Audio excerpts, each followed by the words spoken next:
तो भाई साहब, महाराष्ट्र के 2024 इलेक्शंस का माहौल गर्म है और बीजेपी और एमवीए दोनों ने अपने मैनिफेस्टो रिलीज कर दिया है। आज हम इन दोनों मैनिफेस्टो का डिटेल में एनालिसिस करेंगे, बीजेपी के प्रोमिसेस को उनके पिछले कामों के कंटेक्स्ट में समझेंगे, साथ में इस चीज को हम लोग एमवीए के मैनिफेस्टो से भी कंपेयर करके देखेंगे। साथ में हम लोग रिलीजियस कन्वर्जन के इशू के ऊपर भी डिस्कस करेंगे और देखेंगे कि बीजेपी का एंटी कन्वर्जन लॉ के प्रॉमिस का क्या इंपैक्ट हो सकता है। बीजेपी ने अपने मैनिफेस्टो में महाराष्ट्र को 2028 तक $1 ट्रिलियन इकोनॉमी बनाने का विजन रखा है और इसके लिए वो नागपुर, पुणे और नासिक जैसे शहरों को एरोस्पेस और एआई इंडस्ट्रीज हब बनाने का प्लान कर रहे हैं। और अगर ये विजन सही से इंप्लीमेंट होता है तो महाराष्ट्र सिर्फ इंडिया में ही नहीं बल्कि ग्लोबल इंडस्ट्री मैप में भी एक मेजर प्लेयर बन सकता है। पिछले टेन्योर में बीजेपी ने मेक इन इंडिया और स्टार्टअप इंडिया जैसे इनिशिएटिव्स लॉन्च किए थे, जिससे आईटी और मैन्युफैक्चरिंग सेक्टर्स में जॉब्स बढ़ी थी। महाराष्ट्र में भी इंफ्रास्ट्रक्चर प्रोजेक्ट्स जैसे कि मेट्रो एक्सपेंशन और हाईवेज पे काफी फोकस रहा है। इस बार ये 1 ट्रिलियन इकोनॉमी विजन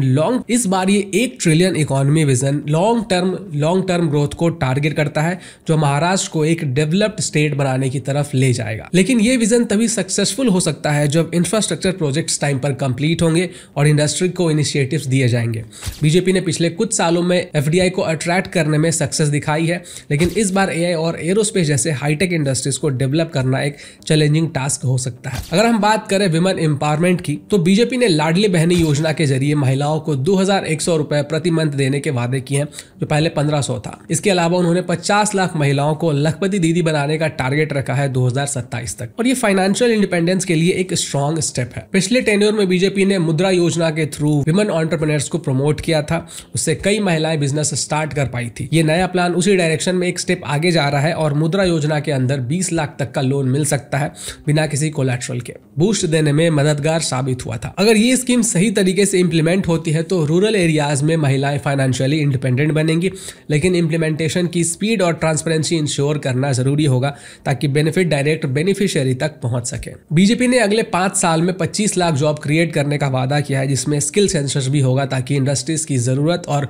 लोगों के स्किल को मैच कर सके। पिछले टेन्योर में जॉब क्रिएशन के ऊपर फोकस था, लेकिन कोविड-19 पैंडेमिक की वजह से चैलेंजेस आए थे। लेकिन अब एआई, एरोस्पेस जैसे नए सेक्टर्स के ऊपर फोकस करके एम्प्लॉयमेंट अपॉर्चुनिटीज बढ़ाने की उम्मीद है। और स्किल इंडिया इनिशिएटिव्स भी इस बार ज्यादा रिलेवेंट होगा, क्योंकि नए इंडस्ट्रीज के लिए स्किल्ड वर्कफोर्स की बहुत ज्यादा जरूरत होगी। अभी जो जॉब क्रिएशन है वो तभी सक्सेसफुल हो सकता है जब इंडस्ट्रीज को प्रॉपर इंफ्रास्ट्रक्चर मिलेगा और स्किल डेवलपमेंट प्रोग्राम्स को ग्राउंड लेवल पे इफेक्टिवली इंप्लीमेंट किए जाएंगे। स्किल सेंसस एक अच्छा स्टेप है, लेकिन उसका डेटा एक्यूरेटली कलेक्ट होना चाहिए ताकि सही पॉलिसीज बनाई जा सके। अगर बात करें फार्मर्स की, तो किसान भाइयों के लिए लोन वेवर्स और भवंतर योजना जैसी स्कीम्स है जो उनको अच्छी प्राइस दिलवाने में मदद करेंगी। बीजेपी ने लोन वेवर के साथ एमएसपी यानी कि मिनिमम सपोर्ट प्राइस पे भी फोकस रखा है ताकि फार्मर्स को उनकी फसल का सही दाम मिल सके। पिछले टेन्योर में बीजेपी ने पीएम किसान निधि स्कीम लॉन्च करी थी, जिसमें फार्मर्स को डायरेक्ट बेनिफिट ट्रांसफर कर दिए गए थे, और इस बार लोन वेवर के साथ साथ प्राइस स्टेबिलाईजेशन के ऊपर भी फोकस करके उनका स्ट्रेस कम करने की कोशिश हो रही है। देखिए, ये जो लोन वेवर्स होते हैं वो शॉर्ट टर्म में रिलीफ देते हैं, लेकिन लॉन्ग टर्म सोल्यूशन नहीं होता है।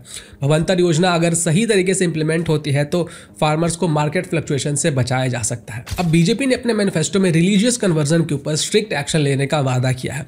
महाराष्ट्र के ट्राइबल एरियाज में फोर्स्ड कन्वर्जन एक सीरियस इशू बन चुके हैं, जहां पे वल्नरेबल कम्युनिटी को टारगेट किया जा रहा है। जैसे कि मध्य प्रदेश में बीजेपी पावर में है और मध्य प्रदेश जैसे स्टेट्स में एंटी कन्वर्जन लॉज पास किए गए हैं, जिसमें स्ट्रिक्ट पनिशमेंट दी गई थी अगर कोई फोर्सफुल कन्वर्जन करता पकड़ा गया तो। महाराष्ट्र में भी अगर ये लॉ आता है तो फोर्स्ड कन्वर्जन्स पर रोक लग सकती है। अगर बीजेपी अपना वादा पूरा करती है तो रिलीजियस हार्मोनी मेंटेन रखने की उम्मीद बढ़ जाती है, और ये फोर्स्ड कन्वर्जन ना सिर्फ कल्चरल इम्बैलेंस को क्रिएट करता है बल्कि ट्राइबल कम्युनिटीज को वल्नरेबल भी बनाता है। अब बीजेपी का फोकस हमेशा से हिंदुओं को एक साथ लाने पर रहा है। उनका एजेंडा यह है कि हिंदुओं को कास्ट लाइन पर डिवाइड ना होने दिया जाए, बल्कि उनको एक साथ यूनाइटेड रखा जा सके। पीएम नरेंद्र मोदी ने खुद कई बार कहा है कि अगर हम बटेंगे तो बांटने वाले महफिल सजाएंगे। ये बात उन्होंने इसलिए कही क्योंकि कांग्रेस जैसे पार्टीज हमेशा हिंदू समाज को कास्ट के नाम पर और फिर अपना वोट बैंक चमकाते आए हैं। बीजेपी ने हिंदू एकता को अपना कोर एजेंडा बनाया है, और आरएसएस और बीजेपी के लीडर्स कई बार ये कह चुके हैं कि अगर हिंदू समाज कास्ट और लैंग्वेज के नाम पर डिवाइड होता रहेगा तो देश का विकास मुश्किल हो जाएगा। और इसलिए बीजेपी का फोकस हमेशा से एक हिंदू यूनिटी बनाने के ऊपर रहा है, जो सभी कास्ट को एक साथ लेकर चलता है। जैसा कि हरियाणा और उत्तर प्रदेश में देखा गया है, जब जब ऑपोजिशन ने कास्ट कार्ड खेला है तब बीजेपी ने हिंदू यूनिटी का मैसेज एम्पलीफाई करके हिंदूज को यूनाइट किया है। पीएम मोदी ने खुद ये पॉइंट रेज किया था कि कांग्रेस पार्टी हमेशा से हिंदुओं को कास्ट के नाम पर बांटने की कोशिश करती आ रही है, लेकिन ये लोग मुस्लिम कम्युनिटी के कभी भी कास्ट के बारे में बात नहीं करते हैं। कांग्रेस का फॉर्मूला सिंपल है, मुस्लिम वोट बैंक को डरा के रखना और हिंदूज को डिवाइड करना। लेकिन जब पसमंदा मुस्लिम्स की बात आती है तो कांग्रेस बिल्कुल चुप हो जाते हैं। इससे ये बात तो साफ होता है कि कांग्रेस अपने पॉलिटिकल गेन्स के लिए कम्युनलिज्म और कास्टिज्म का यूज करती है। अब हम बात करते हैं एमवीए के मैनिफेस्टो के बारे में, जिसमें फ्रीबीज के ऊपर ज्यादा ध्यान दिया गया है। हम कांग्रेस रूल स्टेट जैसे कि कर्नाटका और हिमाचल प्रदेश से सीख ले सकते हैं, जहां फ्रीबीज देने से इकोनॉमी पे बहुत बुरा असर पड़ा था। कांग्रेस ने कर्नाटक और हिमाचल प्रदेश में ऐसे ही फ्रीबीज दिए थे जैसे कि फ्री इलेक्ट्रिसिटी, लेकिन उसका रिजल्ट ये हुआ कि स्टेट फाइनेंसेस पे बहुत बड़ा बर्डन आया और फिजिकल डेफिसिट बढ़ गया। ऐसे स्कीम्स शॉर्ट टर्म में रिलीफ तो देती है, लेकिन लॉन्ग टर्म इकोनॉमिक डैमेज करके जाती है। एमवीए ने हर महिला के लिए फ्री बस राइड का प्रॉमिस भी दिया है, जो सुनने में अच्छा तो लगता है, लेकिन प्रैक्टिकल इंप्लीमेंटेशन करना बहुत मुश्किल होगा। कर्नाटका में कांग्रेस ने फ्री ट्रांसपोर्ट जैसे प्रॉमिसेस दिए थे, लेकिन इंफ्रास्ट्रक्चर मेंटेन करना बहुत मुश्किल हो गया और सर्विसेज डिग्रेड होते चले गए। इस फ्रीबीज ने कर्नाटका के बसेस का क्या हाल कर दिया है आप खुद देख सकते हैं।